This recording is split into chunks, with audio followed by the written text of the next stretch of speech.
Hello, and welcome back to the Commander's Guide to Casting the Last Spell. I'm Jade Starr. We're still here in Gildenburg, and we have fun things to unlock.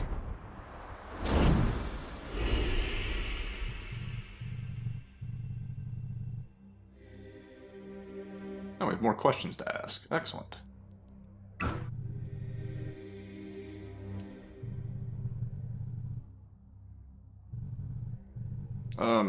I mean, the two examples you cited there were kind of like involuntary. So, are you involuntarily helping us? Well, while we ponder that, we've got some important unlocks. We got the tavern, which is how we get more heroes. And we can see that there's armor unlocks and wand unlocks and bows and other things. And these are met by doing fairly easy achievements, like punch 15 enemies to death gets you the Omen of Boxing. If we spend all of our workers on a single turn, scavenging ruins or bodies, you get an Omen for that. The weapons are mostly just use like 200 AP for the first set, and then I think it's 1,000 total cumulative for the next one. The inn is very important. We're going to build it right away. And this is how we get more heroes. Now we only have a hero capacity of 4 at the moment, but we can look around. This is also how we get more mages, although at the current moment, if we lose the one mage in the magic circle, everything explodes and we lose. But we can have up to 4 mages.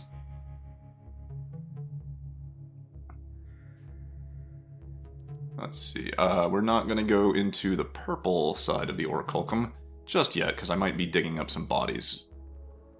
Now we can have up to 3 gold mines in the city at once.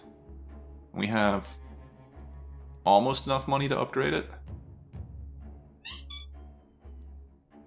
And just in case, yes, that was Balana in the background. She is very, very active at the moment. Let me get some cat noises in this LP. So I need 60 to upgrade the gold mine to produce more gold every time it activates. So we can find a little bit of pocket change out there in the bodies. And now we've upgraded our mine. But it still takes 2 workers to activate it, and that's inefficient. So let's go get some more loot out of the bodies and upgrade it. So now it only takes 1 worker to activate it. 1 worker for 40 gold is pretty good, and it's better than what we're getting out of the bodies. Another 30 gold means we can hit that twice a turn. So with 3 fully upgraded gold mines, you can spend 6 workers to get... what's that going to be? 240 gold by spending the workers, and then they would also passively produce another 120 gold at the start of the production phase. So you can get 360 gold a day off of your mines.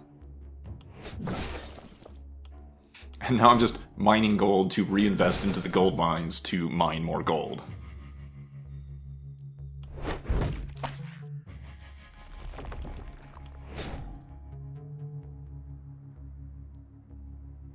Oh, this is going to work out just perfectly. Just like, oh no, I needed 20, not 30. 20, we mine, and we upgrade.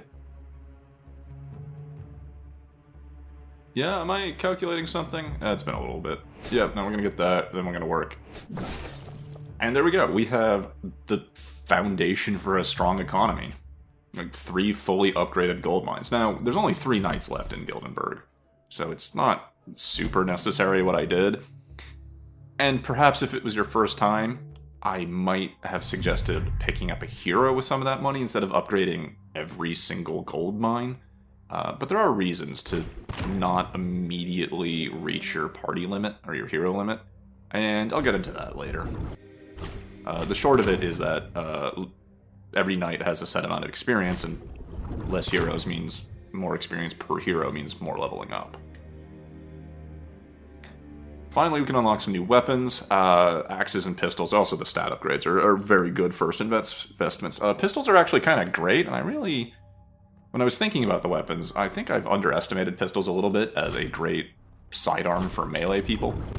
Their basic attack has momentum, which, again, I'm gonna cover all the stats at the end of the first haven here. But momentum is bonus damage per tile moved, and who moves a lot? Your melee guys. On top of that, it has a grappling shot, which, if the grappling shot scores a kill, it pulls your fighter to the target you just killed, thus adding more movement to their turn, more momentum. I really should probably get a pistol as a secondary weapon for a melee fighter at some point. I feel like I have underused that. Axes are also pretty great. Their default attack hits 3 spaces in front of them. And if you're strong enough that you can take the loss in individual damage, because it's going to hit each guy less than, say, the Warhammer will.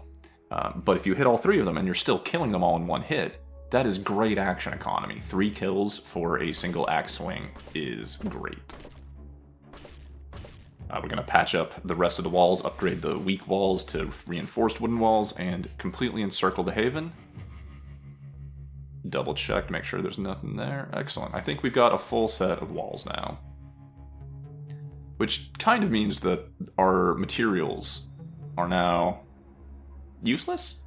Now, this is only a problem in your very first haven. When we get unlocks, we will have other things to do with materials. There will be other defenses. For your very first haven, though, all you can do with it is build walls. And the little barricades. Everybody has a level up, so let's take a look. 3% accuracy is kinda low for Jack. We're gonna bolster that a little bit. Oh my god, she's so loud today. And we're gonna take this isolation damage. I realized he has a trait, -10 isolation, meaning he's actually doing -10% damage to isolated targets. And that's not good. Let's fix that up. Lone Wolf is a perk that's had some revamping. It used to be all or nothing at range 10.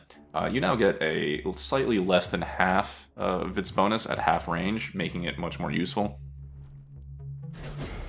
Having having no friendly within 5 tiles is actually fairly common, and thus will give you a 12% damage boost, and it's pretty good at that.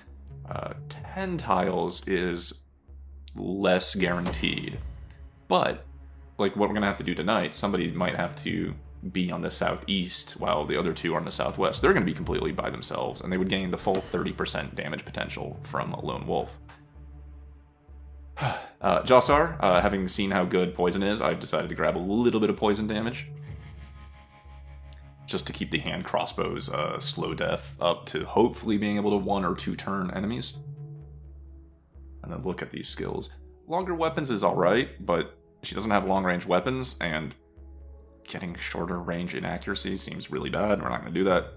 Thrifty is great if you're throwing mana-consuming abilities out constantly. Glass Cannon is dangerous. She's got 160 health, so losing 100 or going down to 100 isn't terrible, but it's not great either. But our choices are really limited, and Initiator seems great. 2 multi-hits, that doubles the amount of shots the hand crossbow can take, but that bonus goes away the moment you kill something, so it's not great. I am really not liking my choices here as I look around and figure, you know what? It's the first haven. I can deal with Glass Cannon. It's a ranged fighter. We just got to keep them safe. Torinor is obviously going to slam the big damage pick.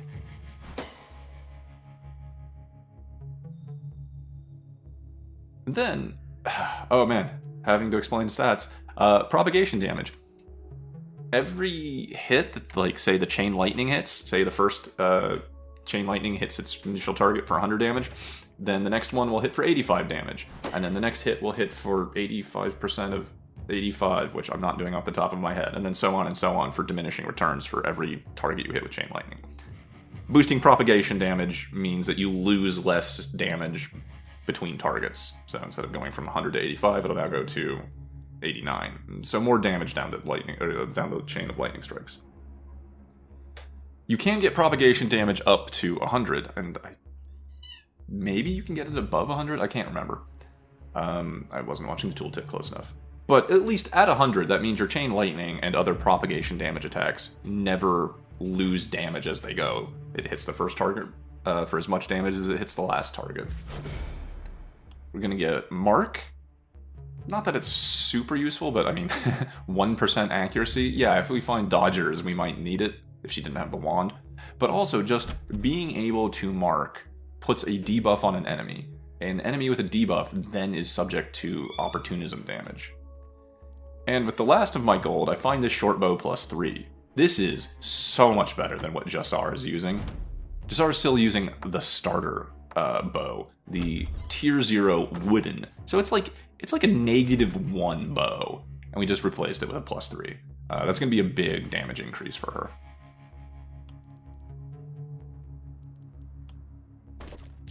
I built that piece of palisade just for aesthetics.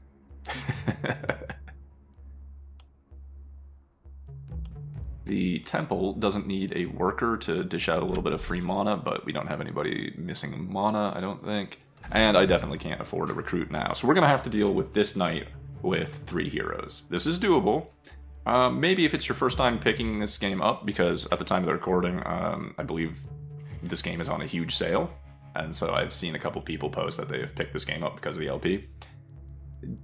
If you're new, I would probably recommend picking up a hero out of the tavern as soon as possible. Like, that should probably be your #1 priority of what you spend money on when it becomes available. I'm just throwing some palisades, or not palisades, little barricades out there, just for fun. I don't have anything else to do with my materials. I could make, like, a second ring of walls, but I'm not going to. It's silly.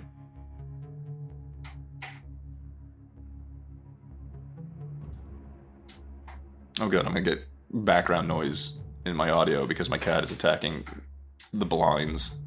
Hooray.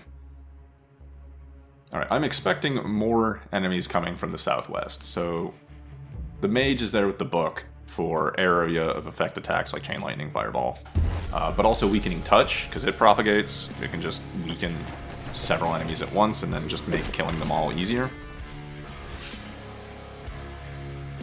And over here, like, she's got range, and she's got the poison in case we run into kindled or some sort of problem that the short bow doesn't solve.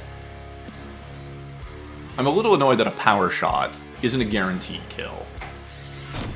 But it has a very large damage spread, so maybe it's not too surprising that its minimum damage is below the 1-hit threshold. I would have, of course, liked it to be above the 1-hit threshold. But it is a big improvement over the previous one. We're not going to struggle on regulars so much. And look at that. My investment in poison damage has paid off. The flyers have 210 HP, and the poison's doing 105. So we can poison the flyers, step out of their way, and then they die before their next turn. So they get to move once, and then die before they can do anything. So a 2-turn poison is pretty good. Also over here, we picked up Mark, and we have Dodgers, so we can mark the Dodgers.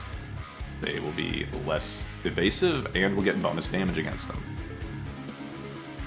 Not only does just the hero stat Opportunism lead to extra damage, that attack with the Warhammer has Opportunism on it as well. And here's why I kept the second Warhammer. The new one's much better, but you only get 2 attacks per turn with the 2-target attack. So having the second Warhammer around just so that I can get more of those attacks can be valuable. I'm glad it killed and didn't leave them both alive and crippled, because it's so much of a weaker hammer, but it's great. And we killed everything over here. I really wasn't expecting that. And everything over here is handled too. Like, those flyers aren't going to go anywhere meaningful. They're going to die to poison. That blocker's going to die to poison before it accomplishes anything, so easy first turn. But here's a problem. If I go back over here. Oh yeah, just the green symbol. They die from poison at the start of the turn. I think I've shown that off. Poison another one. We have a bit of a problem over here. This is a crawler. Crawlers are like runners, but way heavier. They go straight for the magic circle, they're evasive, and they actually have enough HP and some armor to survive a few attacks. This could be a problem. Like a power shot, this thing is dodging 22% on a power shot from 2 tiles away. That's not great for me. Well, thankfully I have the perk that mitigates some of the penalties of missing. So we can just shoot him again.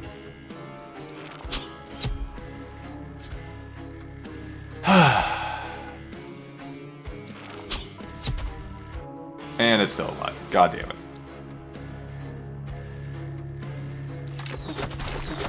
Alright, there we go. I probably could have poisoned it, but I also thought I was going to kill it with the second shot. So it didn't get nearly as much done on that side of things as we did last time. It feels a little early in the night, but these guys are set up for a really efficient chain lightning.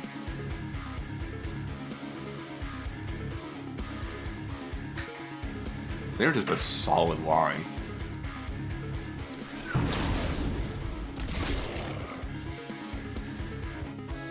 I wanted to start it on that end because it would be more damage in the lightning for the flyers. Those are the real problem in there. The regular clawers, not a big deal.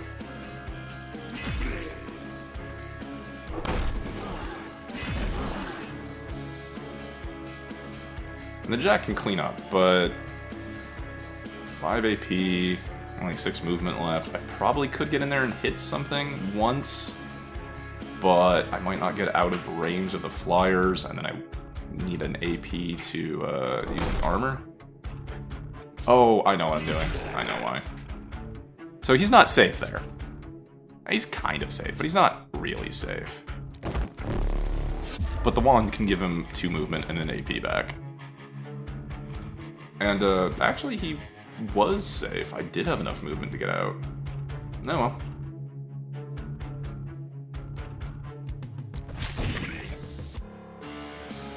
I probably could have magic missile to finish off like 4 of these wounded clawers, but it's spending a lot of mana on one turn.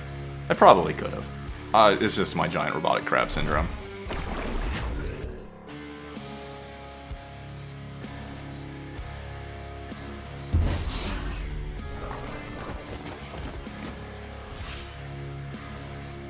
Okay, turn 3, and we've got another large cluster of clawers over here.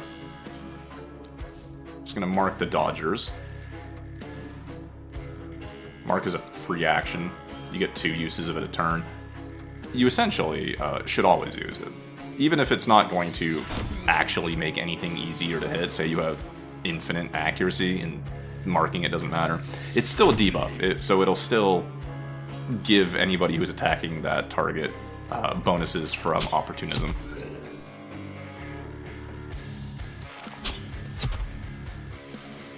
Alright, this side didn't get much this turn, doesn't look like. Just like 5 fresh clawers and a flyer. We can handle that next turn. That guy's a little annoying. Jack's gonna have to go out and deal with him, I think, and that uses up quite a bit of movement, but I think we have it. And then I've got to figure out how I'm going to use my AP.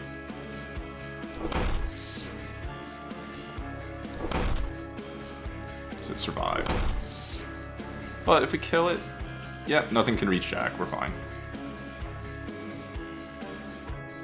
Still though, a lot of zombies over here. Thankfully, Tornar generates, or regens a lot of mana every morning. So I feel a lot less bad throwing out lightning bolts early. Now, she is fueled by magic, so it means every time we use magic, we're slightly lowering a damage bonus. But killing 5 or 6 things a lightning bolt is pretty great. Step out of the way so we don't get clawed. Ah, speaking of getting clawed, I'm getting clawed in real life. Ken, please. Hello. Oh, hi. I got you. Hello. Oh, she brought me her little toy. Right. Okay. Play fetch. Just getting attacked in the ankles by my cat. So for 4 mana and 2 action, we can score 4 kills. Except that one was a question mark. That one wasn't a guarantee. If I'm going to spend mana, I want guaranteed kills. So we can do this.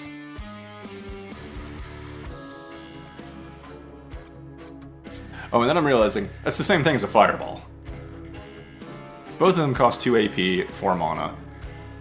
Both of them are going to score 4 kills. Like, the only difference is that the fireball has the potential to get 5 kills if I could find somewhere better for it to be positioned. But, you know, that's a good use.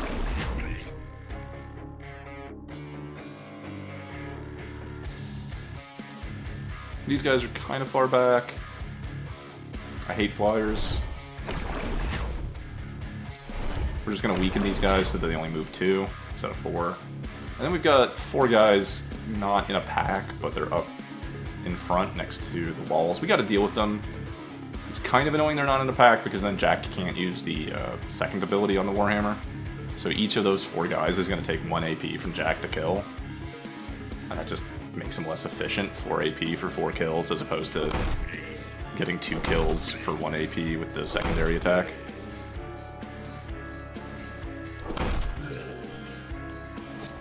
And then we'll armor up, just to be safe.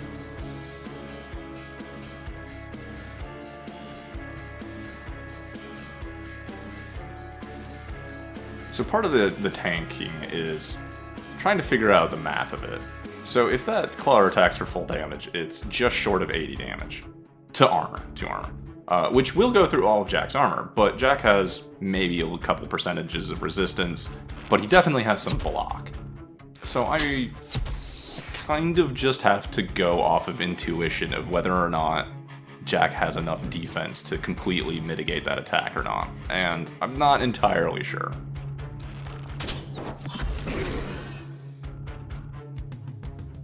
It's a good use of 4 mana there to get, what, 5 kills? Starting to get a little pressured over here.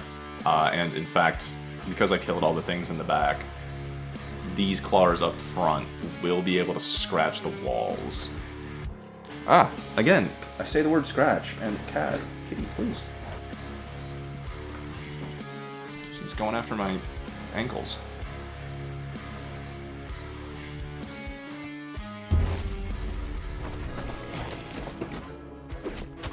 So, it turns out I didn't really need to worry too much about the math. Jack's block probably mitigated the heck out of that. Now there's just a giant cluster of clawers here. This is a bit of a problem, and for the first time our walls took damage. Which is fine. Walls are there to take damage rather than something more valuable. Your walls getting scratched will cause a tiny amount of panic, but it's not something to really worry about. I was putting Mark on the blocker just to get that extra damage from opportunism, trying to make sure that was a kill rather than maybe. Oof. That lightning bolt did not kill as many things as I was hoping. Now, it did cripple, like, 7 of them, so it's alright. But there are still kind of a lot of zombies over here. And there are a lot of zombies in front of Jack.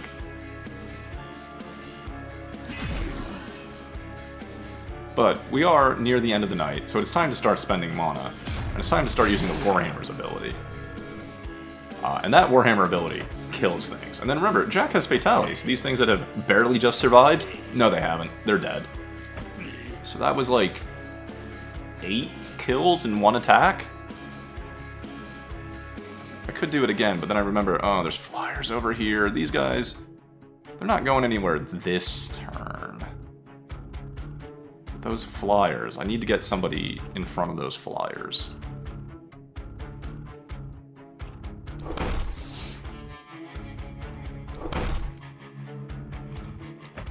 Oh, fatality. When fatality saves you AP, it is great. When it doesn't, it feels like a wasted skill pick. Or perk pick.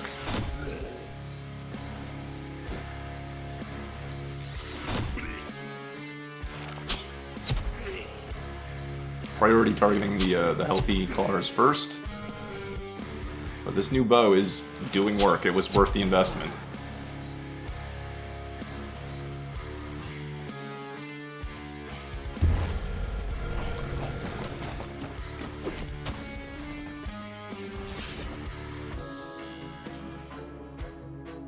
Amazingly, nothing made it to the walls. We've got a little bit of space before that.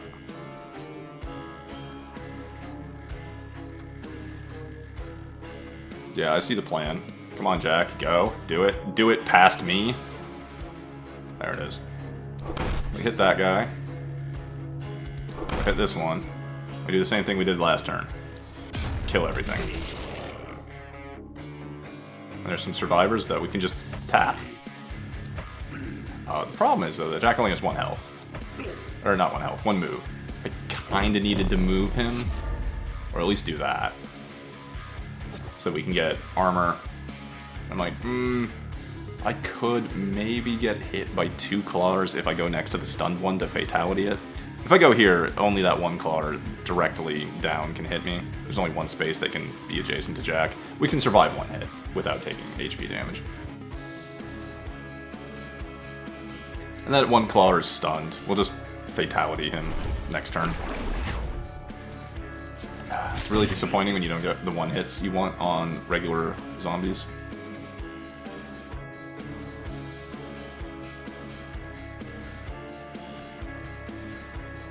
The blocker. Messing with line of sight. A 5-kill fireball is always great, and suddenly we don't really have any problems anymore.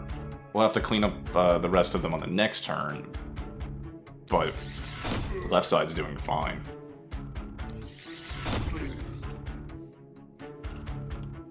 Well, I guess it's worth mentioning that wooden walls don't block line of sight. It may not have been something that was intuitive unless you read a tooltip or something, but these wooden walls, not only can you just jump over them, you can fire through them. You can do ranged attacks through them. Later on, we'll unlock stone walls, which are much sturdier, but block line of sight. And that can be a real problem. Sure, the stone walls have, like, double the HP, and it's great. And, oh, I was wrong. Jack got attacked twice, but he dodged. Okay, good news. Woof. Saved. So wood walls versus stone walls can actually be a debate, depending on if you like to sit behind your walls and shoot things, as I'm doing now. This is not a possibility with stone walls. There's watchtowers that you can get into, and we'll get into that when we unlock them, but for now, wood walls let you do this, stone walls don't.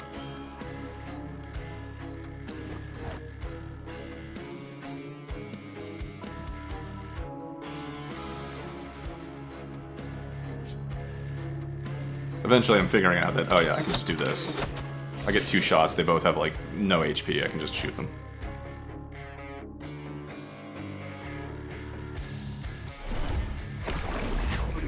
I think at some point I'm just gonna have to like punch 8 more claws to death just to unlock the omen.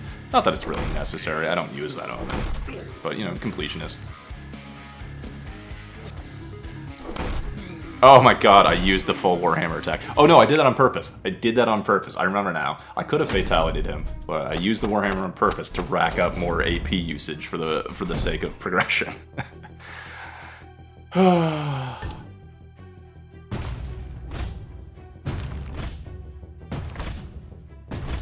Pretty good rewards too. 209 gold plus whatever we're gonna make out of the gold mines. We can hire the highest level hero possible out of the tavern. And we didn't even need them this night. We're definitely going to need them next night, by the looks of it.